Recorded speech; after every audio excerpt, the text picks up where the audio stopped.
Hoje é um dia muito especial, ceia do Senhor, dia das mães, né? Já aplaudimos, já oramos pelas nossas mamães. Parabéns novamente, em especial, né? Para mim, duas mães que são muito importantes. A minha mãe, a dona Arlene, né? Que me cuidou, me ensinou tantas coisas. Minha esposa, mãe dos meus filhos, que conduz a nossa casa, né, com tanta harmonia. Muito obrigado, amor. Deus te abençoe, viu? E mães são importantes, não é verdade? Por exemplo, as mães ensinam a gente a valorizar o sorriso. Você já percebeu isso? Né? Elas ensinam a gente a valorizar um sorriso. Elas dizem assim, geralmente: me responde de novo que eu arrebento seus dentes. Olha só, que incentiva você manter, né, a saúde bucal, não é? Mães ensinam a gente a valorizar o trabalho dos outros. Quantos de nós nunca ouviu alguma coisa? Olha, se você e sua irmã querem se matar, vão fazer isso lá fora, porque eu limpei a casa, né? Mães ensinam a gente a lógica, a hierarquia.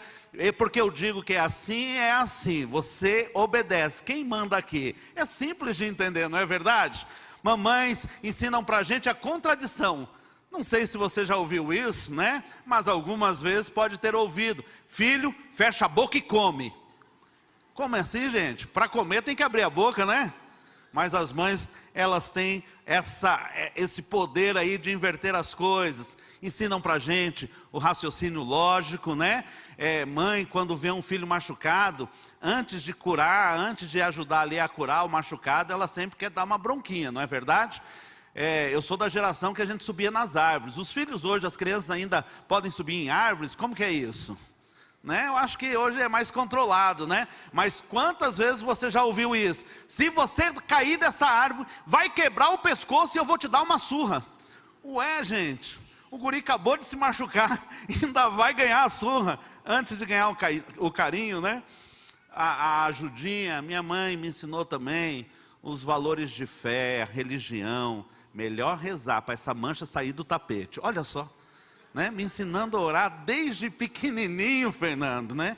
Me ensinou a tantos, né? As mães, o beijinho de esquimó, não é? Olha, se você riscar essa parede de novo, eu vou raspar seu nariz nessa parede, não é? Mães são incríveis, né? E elas fazem isso com muito amor, não é, gente? É com muito amor. Muito obrigado.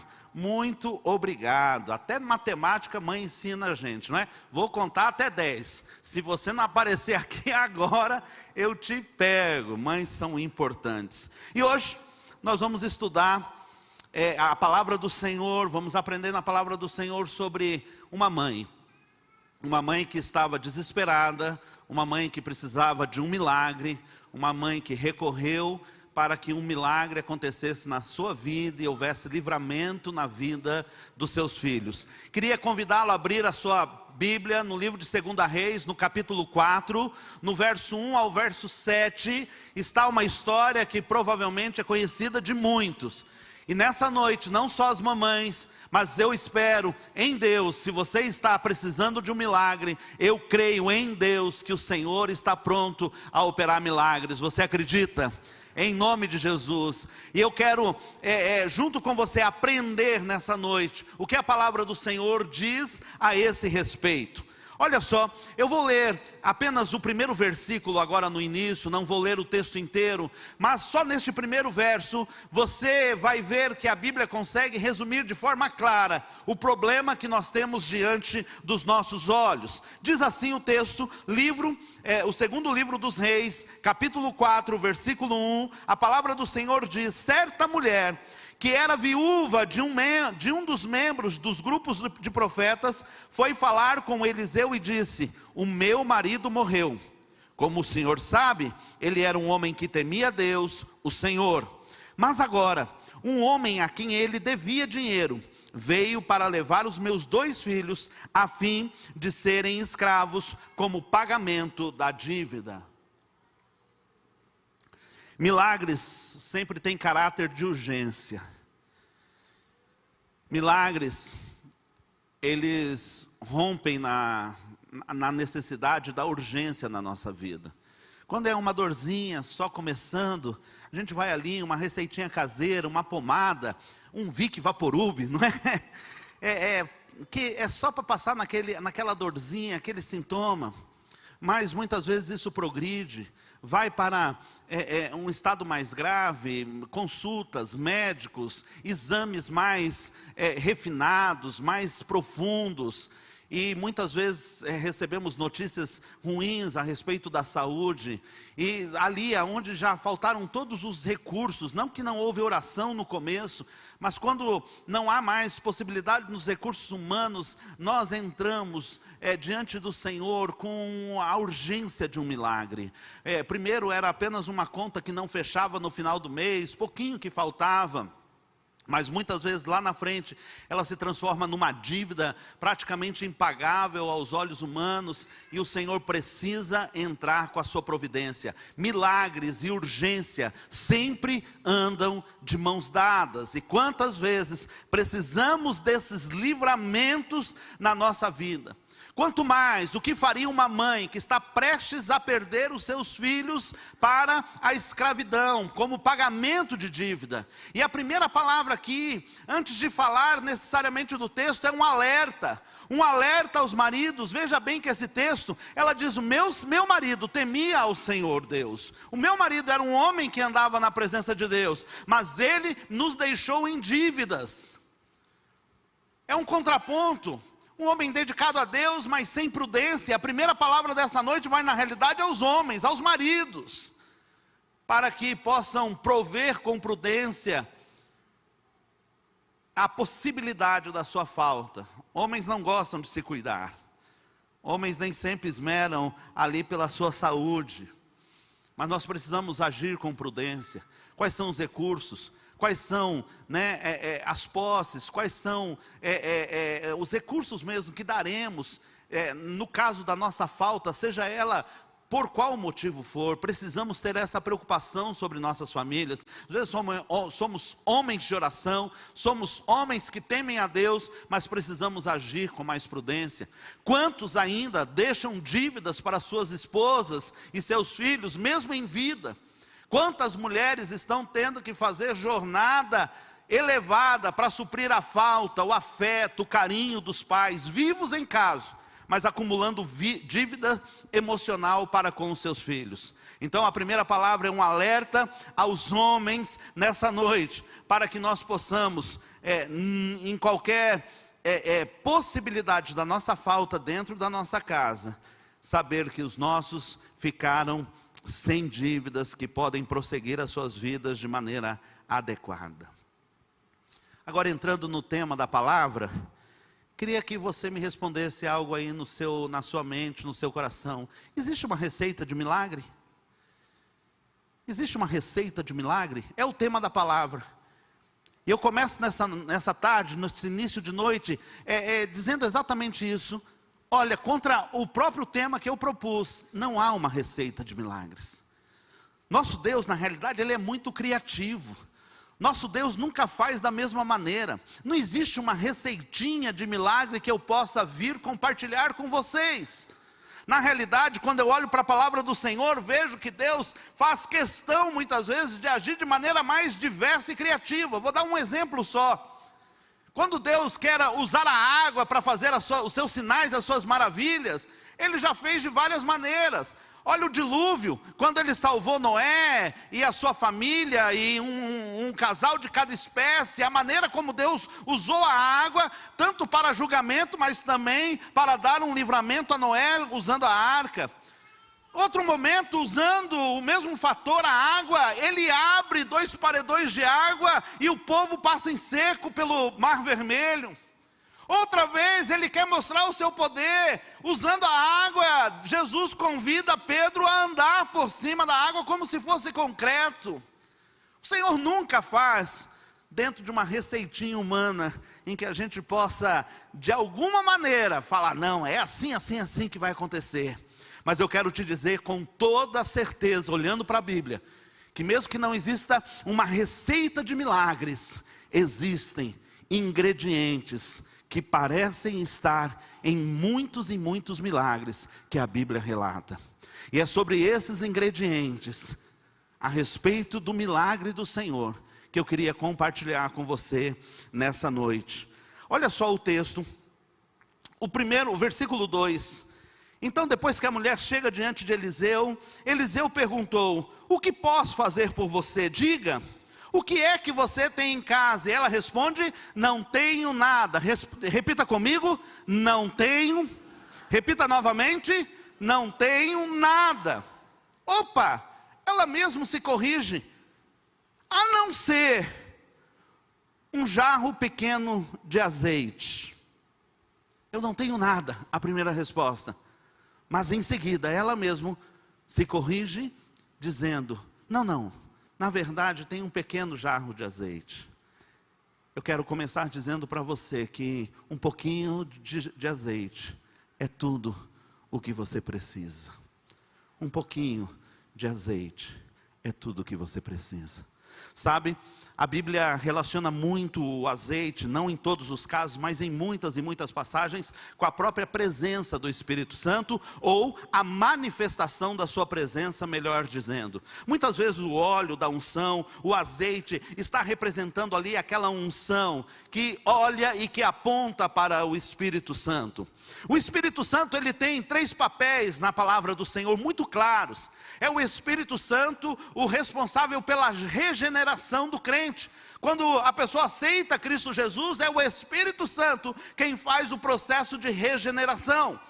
É porque Ele é aquele que cria condições para que haja vida. Foi assim lá no Gênesis, não só no Novo Testamento, no ato da conversão, mas no próprio livro de Gênesis. É o Espírito Santo quem cria condições para que a vida aconteça na face da terra. Diz o texto, no princípio era tudo um caos, tudo sem forma e vazio, e o Espírito de Deus pairava sobre a face das águas. Era o Espírito Santo de Deus que criaria as condições, o ambiente para que houvesse vida. Um segundo papel, uma segunda atividade bíblica do Espírito é a habitação. No Velho Testamento, essa habitação, ela era circunstancial e ela era temporária. O Espírito Santo vinha sobre algumas pessoas, veio sobre artífices, veio sobre salmistas, veio sobre reis, sobre profetas, mas em alguns casos ele não permanecia.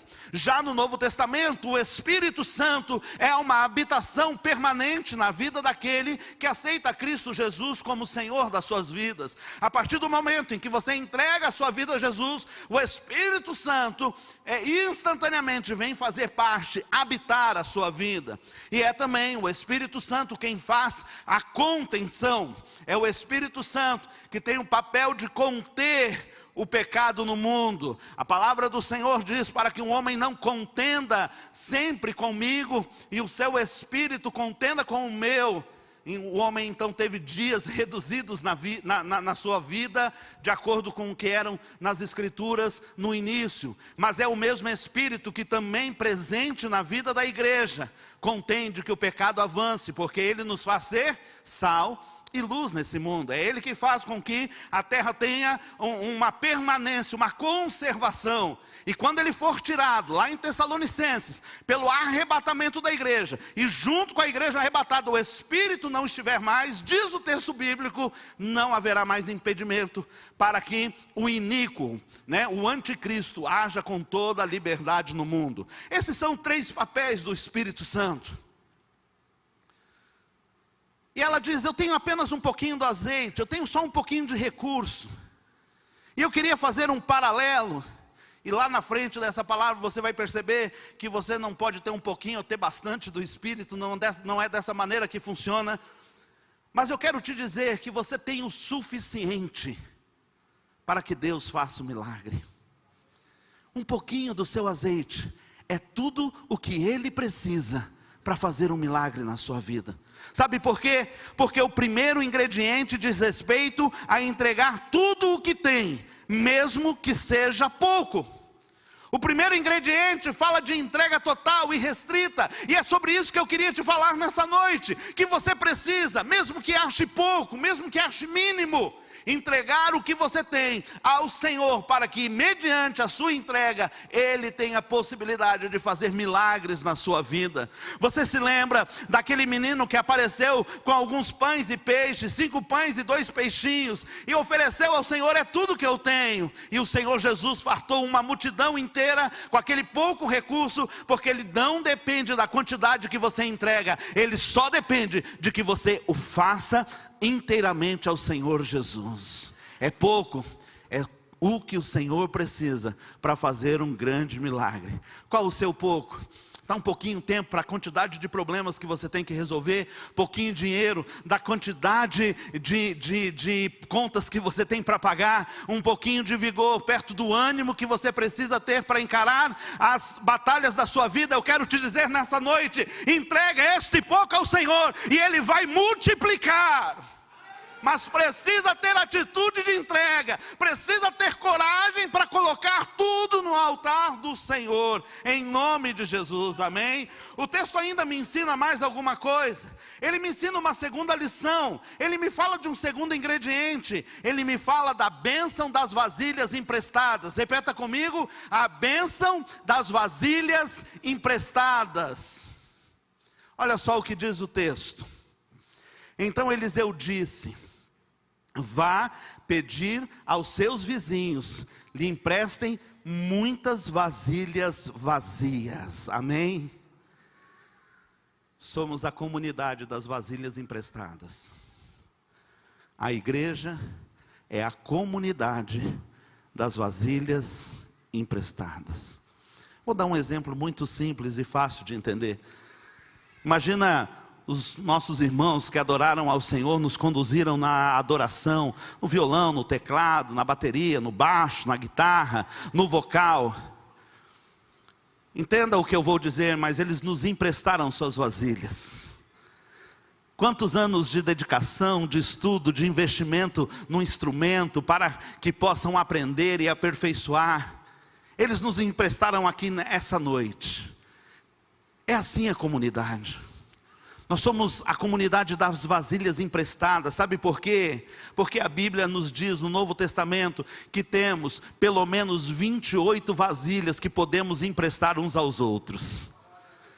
Algumas listas falam de 25, mas as listas mais ampliadas falam que nós temos 28 vasilhas que podemos emprestar nessa comunidade. Elas são chamadas de mandamentos recíprocos, uns aos outros. A Bíblia fala entre eles: amar uns aos outros, confessar pecados uns aos outros, encorajar uns aos outros, consolar uns aos outros, edificar uns aos outros. Quando Deus vai operar milagre, Ele faz questão de usar a vizinhança. É por isso que nós congregamos em pequenos grupos, é por isso que nós recusamos ser essa igreja aqui do templo somente. A igreja do templo é a igreja da nuca. O que você está vendo aí? Olha aí para a sua frente, o que você está vendo? A nuca do seu irmão. Quem está sentadinho aqui na frente não está tendo esse privilégio, né? Aqui é a igreja da nuca. Aqui o pastor prega, você até pode sair edificado, o louvor toca, a gente adora. É desafiado, mas pode ir embora e a semana nos consome nas outras coisas.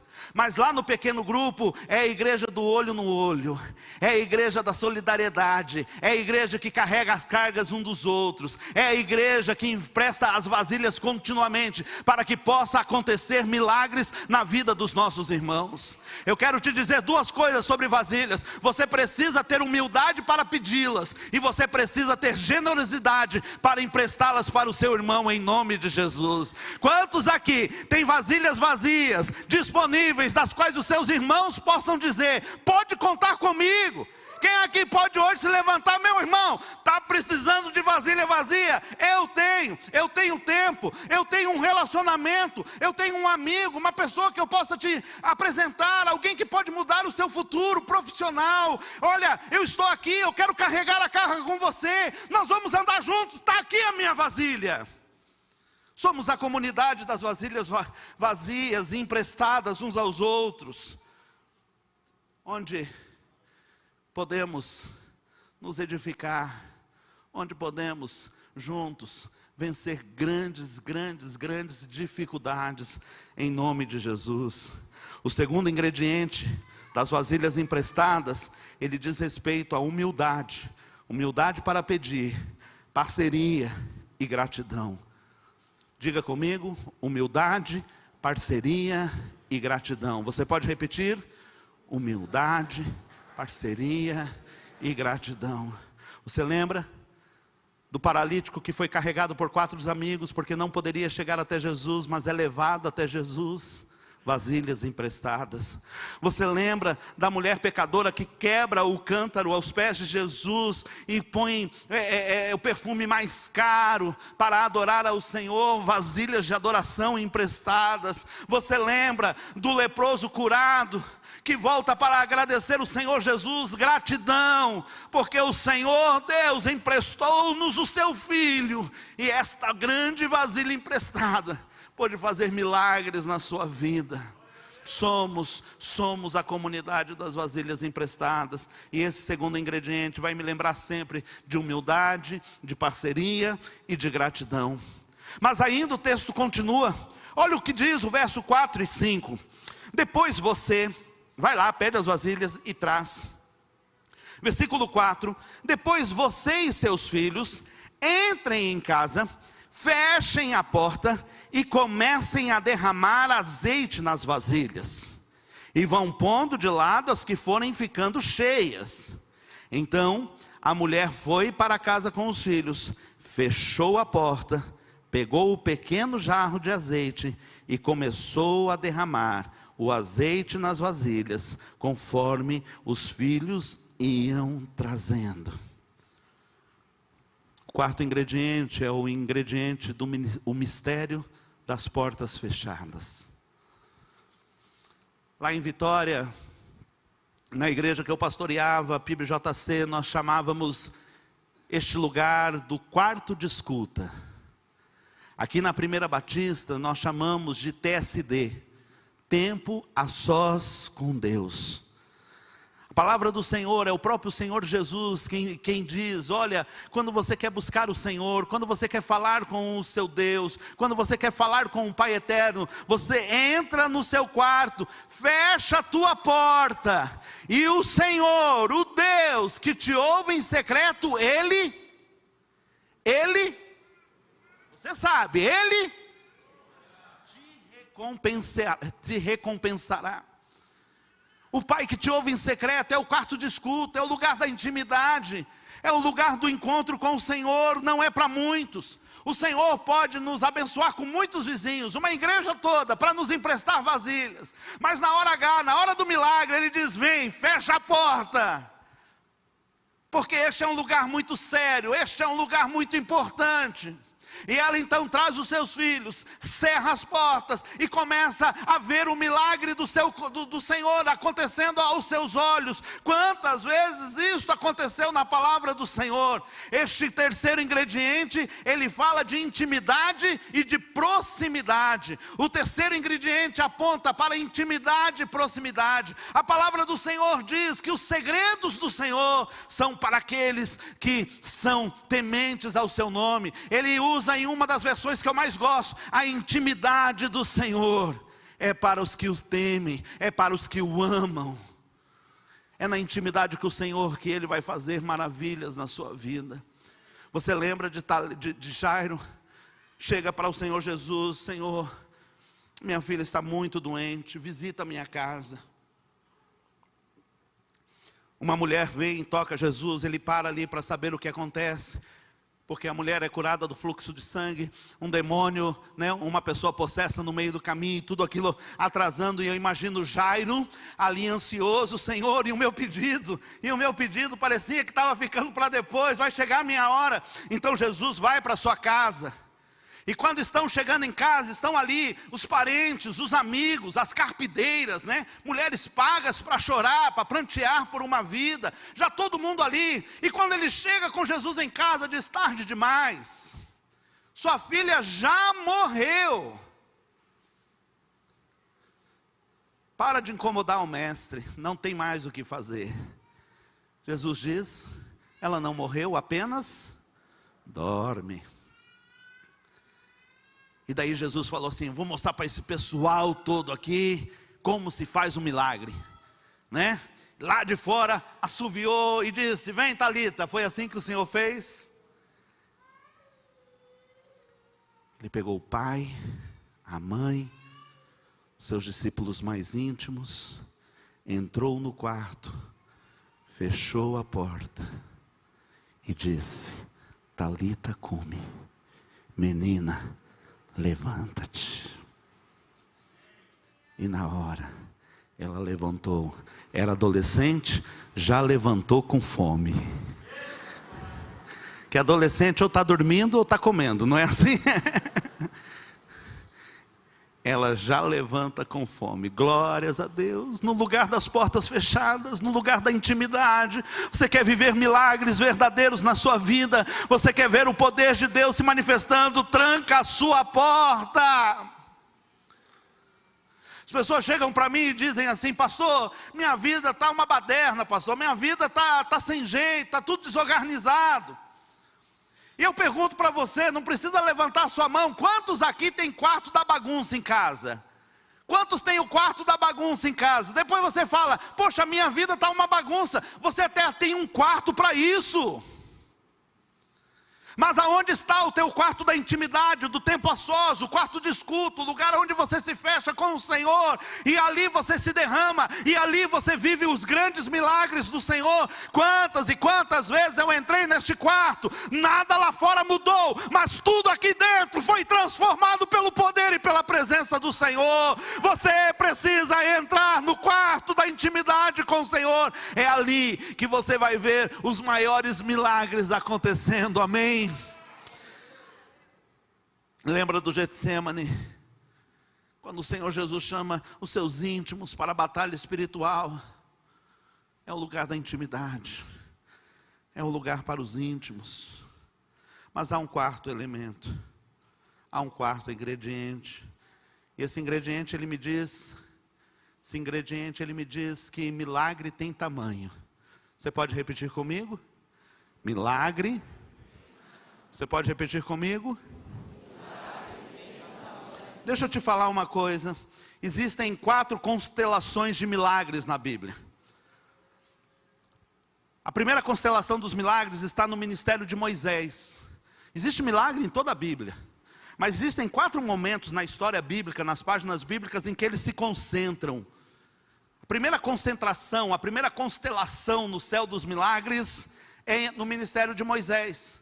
Você vê ali as pragas, você vê o mar se abrindo, a nuvem, a coluna de fogo, comida caindo do céu, água saindo da rocha, tantos e tantos milagres na constelação da época de Moisés. Logo em seguida, um pouquinho mais à frente, você vai ver uma outra constelação de milagres reunida debaixo da atividade profética, principalmente de Elias e Eliseu. São mais de 42 milagres relatados nesse período. Entre os outros profetas, alguns milagres também. A próxima constelação só vai acontecer na vinda e no ministério de Cristo Jesus.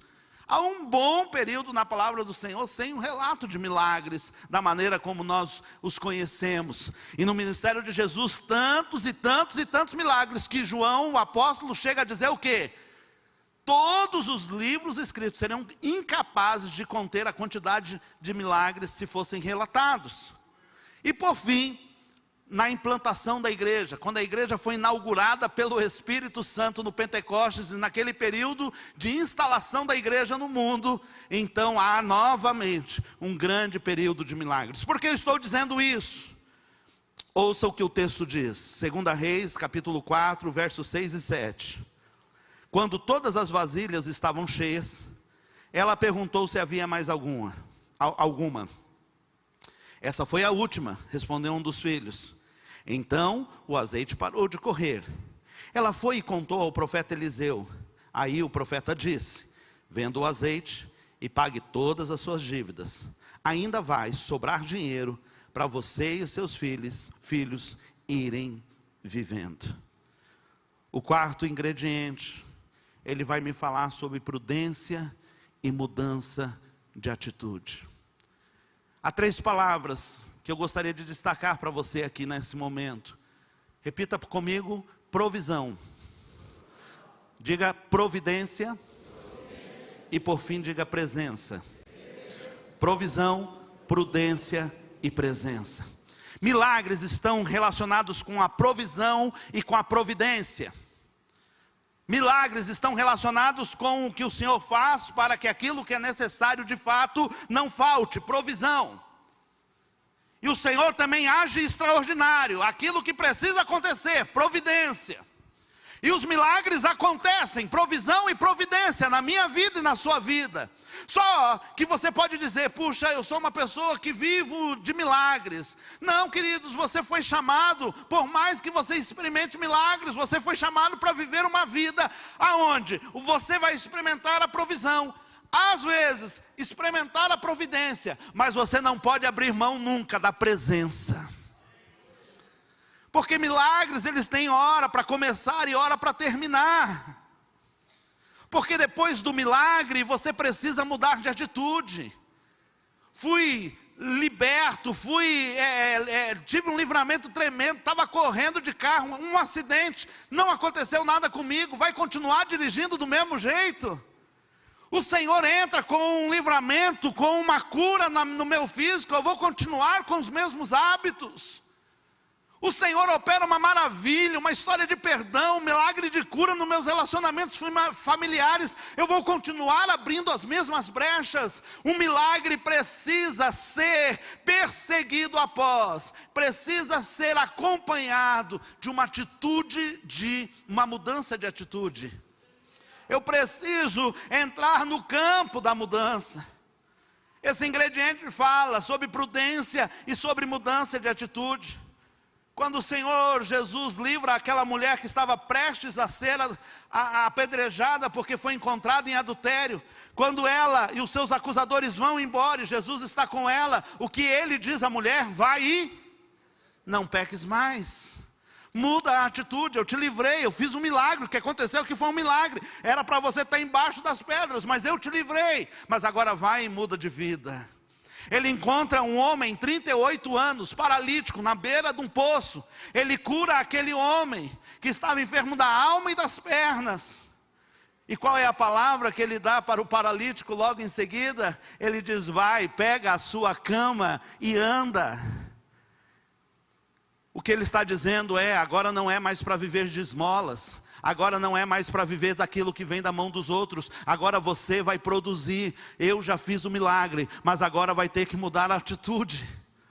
Quando o povo está no deserto, a promessa vem e ela inspira e diz: olha, vocês vão para uma terra que mana leite e mel. E eles estavam no deserto, e no deserto era milagre atrás de milagre, porque deserto é assim, quando estamos no deserto é milagre atrás de milagre. A sandália não acabava, né? Eu quero saber a marca dessa sandália que o Senhor fez lá. As roupas não rasgavam. Chovia comida, saía a água da rocha. E eles estavam indo para uma terra que mana leite e mel. Só que quando eles passaram o Jordão e entraram na terra da promessa, sim, mana leite e mel. Mas meu irmão, aqui você vai ter que costurar suas roupas, aqui você vai ter que fazer sapato, aqui você vai ter leite e mel, mas você vai ter que ordenhar as ovelhas e enfrentar as abelhas. Porque todo milagre, ele deve ser seguido de uma nova atitude. Este é o 4º ingrediente. E diz o texto: quando todas estavam cheias, o azeite acabou. Amém? Amém? Diga não, amém. Não, irmãos. O azeite não acabou. O azeite parou. O azeite cessou. Eu quero te dar uma grande notícia nessa noite. Ainda tem azeite na botija do Senhor. O que Ele está procurando aqui são as vasilhas vazias. O que acabou foram vasilhas para que o azeite viesse. O azeite nunca acaba. O azeite só para quando não não encontra vasilhas disponíveis. E eu queria saber onde estão as vasilhas, aonde está o povo sedento da presença do Senhor, aonde está o povo que quer da porção do Senhor para a sua vida. Olha, eu quero te dizer algo muito importante, leia comigo esse texto, é palavras de Jesus, pois aquele que Deus enviou fala as palavras de Deus. Agora, igreja, porque Deus não dá o Espírito, repita comigo, porque Deus, para você não esquecer, quando você vai aqui na esquina e quer tomar uma garapa, né? Quem é de fora é o caldo de cana. Como que a gente pede o caldo de cana? Como que faz o pedido do caldo de cana? Pequeno, médio ou grande, não é assim? Alguém aí já soltou pastel? Não, isso é o acompanhamento. Caldinho de cana com pastel, né? Esse pastor só pensa em comida mesmo, né? Caldo de cana a gente pede, pequeno, médio ou grande. Com o Espírito Santo de Deus não funciona assim. Com o Espírito Santo de Deus não é assim, Senhor, esse Espírito, essa energia do Espírito, eu quero ser um crente que funciona a 500 watts. Outro crente fala, eu vou funcionar a 1000 watts. Não, eu vou ser power, né? Eu vou funcionar a 5000 watts. O Espírito Santo não é uma energia, o Espírito Santo é uma pessoa. Você não vai receber o Espírito Santo por medida, você vai receber o Espírito Santo completo na sua vida. Não entrou só parte do Espírito na sua história quando você se entregou a Jesus. O Espírito veio como uma pessoa, e como uma pessoa ele veio completo para a sua vida. Ou você tem ou você não tem, ou você tem Jesus e tem o Espírito, ou você ainda não recebeu Jesus e não possui o Espírito. Não existe, puxa, mas aquele irmão ali, ele é mais espiritual, ele tem mais do Espírito do que eu. Aquele ali é power, é extra gold plus, ele é totalmente tomado pelo Espírito. Não é assim que funciona. A palavra do Senhor diz que você recebeu o Espírito Santo completamente na sua vida. A pergunta é que está errada. Não é quanto do Espírito que eu tenho. A pergunta certa é quanto o Espírito me tem. Quanto do Espírito o Espírito me possui. O quanto ele tenha tomado o controle. Porque tudo que você precisa já está aí. Você não sabe. Talvez você disse no começo dessa mensagem, é tão pouquinho. Mas todo o Espírito do Senhor já foi derramado sobre a sua vida. E você pode viver milagres do Senhor. Onde estão os homens e mulheres com as suas vasilhas, para que o Senhor derrame do seu azeite, do seu óleo? Eu não sei qual milagre você está procurando. Eu não sei qual milagre você necessita. Mas eu sei que Deus pode fazer milagres. E Ele fará milagres. Mas eu queria te convocar como igreja, para que juntos possamos buscar a Deus por um milagre na nossa nação, um milagre na nossa cidade, no nosso estado. Este mês é o mês de Maio Laranja.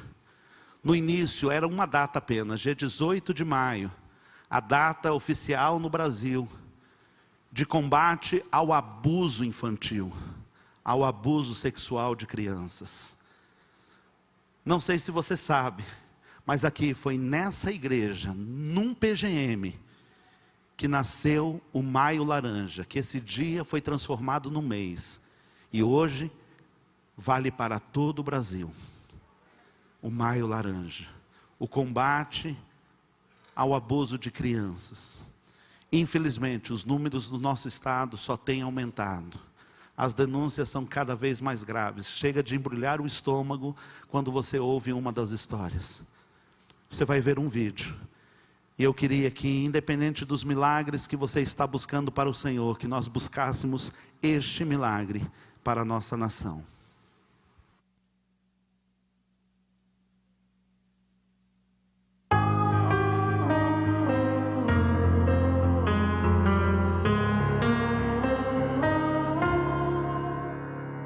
Pequenininha não dava flor, só foi verdinhas iguaizinhas. Não era uma árvore qualquer, mas árvore sem flor, ninguém sabe qual é. De sol em sol ela cresceu, de vento em vento forte se encolheu. De chuva em chuva ela chorou, com a tempestade misturou, gritou, gritou, gritou, ninguém percebeu. De frio em frio ela secou, quase morreu, mas aguentou. E quando a flor enfim brotou, alguém notou, mas lhe tocou. E lhe arrancava flor por flor, e lhe causava tanta dor. Não lhe deixava ser quem é sem flor, uma árvore qualquer. E o tempo não parou, e flor por flor ele arrancou. Mais uma vez se repetiu de novo, ninguém viu.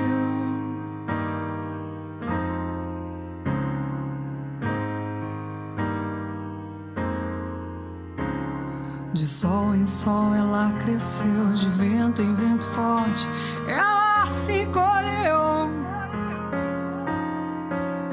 De chuva em chuva ela chorou, com a tempestade misturou, gritou, gritou, gritou, mas ninguém percebeu. De frio em frio ela secou, quase morreu, mas aguentou. E quando a flor enfim brotou, alguém notou, mas lhe tocou.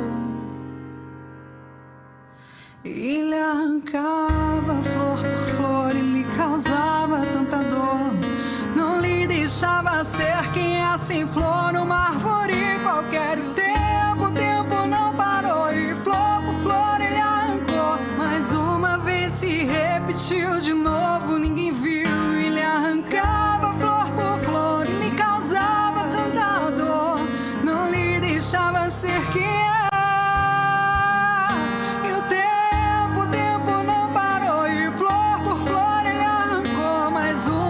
Se repetiu de novo, ninguém viu. E o tempo não parou mais. Cada ano deu mais flor. E agora que ela viu quem é o ipê desses lindos tons gigantes, o ipê desses lindos tons gigantes, o ipê desses lindos tons gigantes, exuberantes, de aplaudir de pé.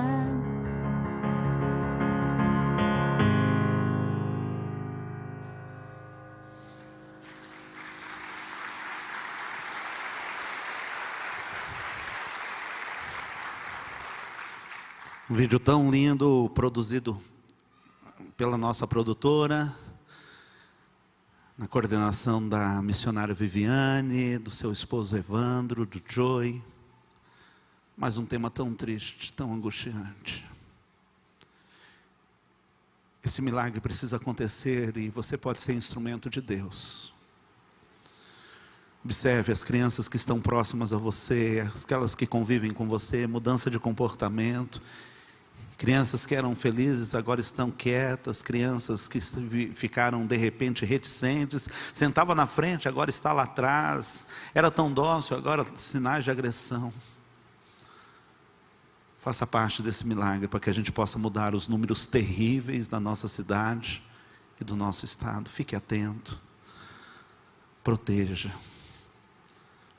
como família, proteja como igreja, proteja como sociedade. Vamos mudar essa triste realidade. Nós fazemos como igreja um trabalho incrível de acolhimento de crianças abusadas. Você precisa saber. Mas é triste até de ouvir.